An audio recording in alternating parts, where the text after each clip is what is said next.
Hi guys, welcome to my YouTube channel. Last session में हम लोगों ने डेटाबेस इंस्टेंस एंड स्कीमास के बारे में पढ़ा था और इस सेशन में हम लोग DBMS लैंग्वेजेस के बारे में पढ़ेंगे। बट उससे पहले चैनल को लाइक एंड सब्सक्राइब करना ना भूलें please. So let's start. DBMS languages क्या होती हैं?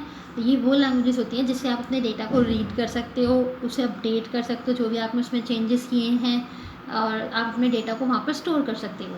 Languages are use to update, read and store data in database. और जैसे कि आपका एग्जाम्पल में होती है SQL language, structured query language.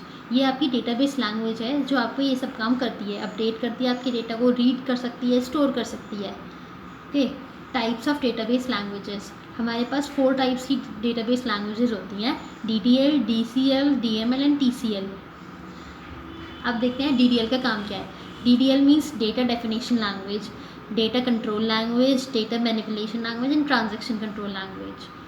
जो डेटा डेफिनेशन लैंग्वेज है, इट मीन्स DDL, ये हमारा बेसिकली आपके डेटा को स्पेसिफाई करने में और उसे अपडेट करने में, जो भी वहाँ पर चेंजेस हुए हैं उन्हें अपडेट करने में आपके डेटाबेस के अंदर, और आपके डेटा को स्पेसिफाई करने में, जानने में कि क्या डेटा है, इस चीज़ में आप लोग DDL का यूज़ करते हैं।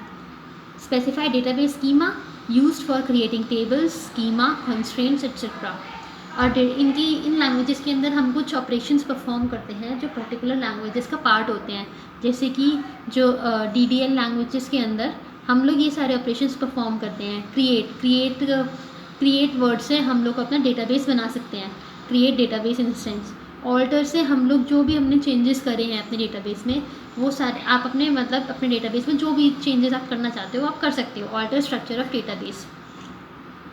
Drop database. ड्रॉप मतलब है कि आप अपने पूरा का पूरा डेटाबेस ही उड़ा दो, मतलब पूरा डेटाबेस ख़त्म कर दो, डिलीट कर दो, तो आप ड्रॉप का यूज़ करोगे। ट्रंकेट का यूज़ करते हैं आप जब आपको अपने डेटाबेस में से कुछ पर्टिकुलर टेबल्स डिलीट करनी होती हैं, इसलिए हम ट्रंकेट यूज़ करते हैं। ड्रॉप यूज़ करते हैं होल डेटाबेस को हटाने में, और ट्रंकेट यूज़ करते हैं कुछ पर्टिकुलर टेबल्स को हटाने में। रीनेम ऑब्वियसली जो भी आपका डेटाबेस का नाम था उसे हटाने के, उसकी जगह आप कोई और नाम रखना चाहते हैं तो हम उसे बोलते हैं रीनेम। नेक्स्ट हम आते हैं DML, डेटाबेस मैनिपुलेशन लैंग्वेज। ये बेसिकली आपके डेटा को एक्सेस करने में और उसे मैनिपुलेट यानी कि उसे चेंज करने में काम में आता है। DDL में हम लोग क्या कर रहे थे, अपने डेटा को स्पेसिफाई कर रहे थे और अपडेट कर रहे थे, जो भी चेंजेस वहाँ हुए हैं उन्हें वहाँ पर अपने डेटाबेस में स्टोर कर रहे थे। बट DML में हम लोग चेंजेस कर रहे हैं। अब इनके ऑपरेशंस क्या क्या हैं? सिलेक्ट यानी कि आपने अपने डेटा को, आपने अपने टेबल के अंदर से कुछ पर्टिकुलर, अगर सपोज डेटा रीड करना है या फिर कोई पर्टिकुलर रिकॉर्ड रीड करना है तो आप सिलेक्ट का यूज़ करते हैं। इंसर्ट का हम कब यूज़ करते हैं? जब हमें कोई भी एक्स्ट्रा रिकॉर्ड इंसर्ट करना होता है या फिर अपनी टेबल में डालना होता है तो हम इंसर्ट कीवर्ड का यूज़ करना है। यानी कि सपोज़ हमारे पास 50 एम्प्लॉई हैं ऑलरेडी कंपनी में, बट हमारा एक एम्प्लॉई और आ गया तो हमें अपने टेबल में उसे इंसर्ट करना पड़ेगा, उसकी डिटेल्स अपडेट करनी पड़ेगी, तो हम उसे इंसर्ट के थ्रू करेंगे। अपडेट यानी कि हम अपने डेटा को अपडेट करते हैं, जो पहले था वो फिर उसे चेंजेस करके उसमें बाद में अपडेशन होता है। डिलीट यानी कि सारे के सारे रिकॉर्ड्स को डिलीट करना। वहाँ पर हम क्या कर रहे थे? DDL में हम लोगों ने ट्रंकेट करा, हम लोगों ने ड्रॉप करा। ड्रॉप यानी पूरा का पूरा डेटाबेस ख़त्म कर देना, उड़ा देना। ट्रंकेट यानी कि कुछ टेबल्स को डिलीट करना। बट डिलीट होती हैं कि आप सारे के सारे रिकॉर्ड्स, जो भी डेटा आपका टेबल के अंदर है ना, सारा डेटा हटा देना। डिलीट इसलिए यूज़ होता है। DCL, डेटा कंट्रोल लैंग्वेज, ये बेसिकली आपका ग्रांटिंग और रिवोकिंग के लिए यूज़ होता है। मीन्स इसमें एक तो ग्रांट ऑपरेशन होता है, एक रिवोक। ग्रांट ऑपरेशन का मतलब ये होता है आप कुछ पर्टिकुलर यूज़र्स को या फिर किसी भी यूज़र को जिसे आप देना चाहते हो अपने डेटा की एक्सेस दे सकते हो, परमिशन दे सकते हो कि वो आपका डेटा रीड कर सके। Grant access to user. Revoke मतलब रिवोक एक्सेस टू यूज़र, आप किसी भी यूज़र से परमिशन ले सकते हो, वापस ले सकते हो कि नहीं, मैं नहीं चाहता कि अब तुम इस डेटा को एक्सेस करो।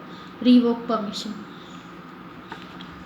बेसिकली जो DDL है, DML है और DCL है, ये तीनों की तीनों आपकी, ऐसा नहीं कि अलग अलग लैंग्वेजेस होती हैं, ये एक ही लैंग्वेज के अंदर चलती है। यानी कि SQL के अंदर डेटाबेस लैंग्वेज है हमारी SQL, उसके अंदर हम लोग DDL भी परफॉर्म करते हैं, DML भी और DCL भी। ओके, नेक्स्ट आती है हमारी TCL, ट्रांजैक्शन कंट्रोल लैंग्वेज। इसमें बेसिकली हम डेटा परफॉर्म करते हैं और रोल बैक करते हैं। मीन्स यहाँ पर हम कमिट और रोल बैक हमारे ऑपरेशंस होते हैं। कमिट में होता है to process the changes made by DML, जो भी हमारे चेंजेस DML के थ्रू हुए हैं यानी कि डेटा मैनिपुलेशन लैंग्वेज ने किए हैं, उन चेंजेस को परमिशन देना कि हाँ वो सही है या फिर आप उसे डेटाबेस में अपडेट कर दीजिए, उसके लिए हम लोग कमिट कीवर्ड का, कमिट का यूज़ करते हैं, कमिट कमांड का। बट अगर हमें अपने चेंजेस नहीं चाहिए, जो हमने चेंजेस करे हैं वो हमें चेंजेस नहीं चाहिए, सपोज हमारे पास 50 एम्प्लॉई थे, उनमें से हमने एक का डेटा ऐड और करा, 51 हो गए, लेकिन अब हमें वो डेटा हटाना है यानी कि हमें ऐड नहीं करना, तो आप रोल बैक कर दोगे, यानी कि आपने जो भी चेंजेस किया था आपका अंडू हो जाएगा, सारा बैक हो जाएगा। तो ये होता है आपका ट्रांजैक्शन कंट्रोल लैंग्वेज, यानी कि वो परमिशन भी देता है कि जो भी आपने चेंजेस करे हैं उन्हें अपडेट कर दीजिए और जो चेंजेस आपने करे हैं उन्हें हटा दीजिए, रोल बैक और कमिट। नेक्स्ट आता है हमारा डेटा मॉडल्स। हमारे डेटाबेस के अंदर डेटा मॉडल्स होते हैं जो कि बेसिकली डिस्क्राइब करते हैं हमारे डिज़ाइन ऑफ डेटाबेस। ये हमारा लॉजिकल स्ट्रक्चर होता है डेटाबेस का, इससे हम अपने डेटाबेस की डिज़ाइनिंग को भी डिस्क्राइब कर सकते हैं, जिसमें हम लोग एंटिटीज़ के बारे में बताते हैं, एट्रीब्यूट्स के बारे में, और जो भी डेटा के बीच डेटा का रिलेशनशिप है एक दूसरे से वो बताते हैं। टाइप्स ऑफ डेटा मॉडल्स, हमारे पास 3 टाइप्स के डेटा मॉडल्स होते हैं, इन्हें हम और इलाबोरेट करेंगे, बस जस्ट अभी हम समझते हैं क्या होता है। फर्स्ट होता है object based logical model, describe data eight conceptual and view level. याद होगा कि हमने जो हमारा 3 लेवल आर्किटेक्चर था उसमें हमने conceptual levels, view level and physical level पढ़े थे। तो यानी कि कंसेप्चुअल और व्यू लेवल के टाइम पे जो भी हम डेटा को डिस्क्राइब करते हैं वो हमारा ऑब्जेक्ट बेस्ड लॉजिकल मॉडल में इंक्लूड होता है। हमारे ऑब्जेक्ट बेस्ड लॉजिकल मॉडल के पार्ट कौन से? ER model, object oriented model. Okay, next record based logical model. Second आता है हमारा record based logical model, specify logical structure of database with records, fields and attributes. ये basically आपके database के logical structure के बारे में बताता है, यानी कि आप डेटाबेस के अंदर जो टेबल स्टोर करते हैं उसमें क्या रिकॉर्ड्स है, आपने उसमें क्या फील्ड्स यूज़ करी है, क्या कॉलम्स यूज़ करे हैं, एट्रीब्यूट्स यूज़ करा है, ये उन सब चीज़ों के बारे में बताता है। जैसे कि relation model, hierarchical model and network model. Basically network model और हायरार्किकल मॉडल एक ही होते हैं, बट नेटवर्क मॉडल आपका ग्राफ लाइक स्ट्रक्चर यूज़ करता है, और बाय द वे और हायरार्किकल मॉडल आपका यूज़ करता है tree like structure. Tree like structure में हमारा एक रिकॉर्ड का सिंगल पेरेंट होता है, only single parent, but network model में आपका रिकॉर्ड का सिंगल पेरेंट नहीं होता है, वहाँ पर एक से ज़्यादा पेरेंट्स हो सकते हैं। बस इन दोनों में यही डिफरेंस है, ऑल्दो ये सेम होते हैं। थर्ड आता है हमारा physical data model. Physical data model होता है आपका describe data eight lowest level of abstraction. हमने DBMS में एब्स्ट्रैक्शंस पढ़े थे अपने पहले सेशंस में, तो उसमें हमने एक लोएस्ट लेवल ऑफ एब्स्ट्रैक्शंस बताया था जो हमारा फिजिकल लेवल होता है, जहाँ पर हम लोग देखते हैं कि हमारा डेटा किस तरह से स्टोर होता है। तो यहाँ पर हमें फिजिकल डेटा मॉडल यही बताता है कि हमारा डेटा क्या है उस टाइम पर, लोएस्ट लेवल ऑफ एब्स्ट्रैक्शन की टाइम पर वहाँ पर डेटा किस तरह से स्टोर हो रहा है और एक्चुअली में वहाँ क्या डेटा स्टोर हो रहा है, कैसे स्टोर हो रहा है, बस।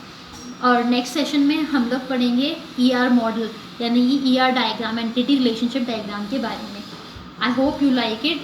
Thanks for watching.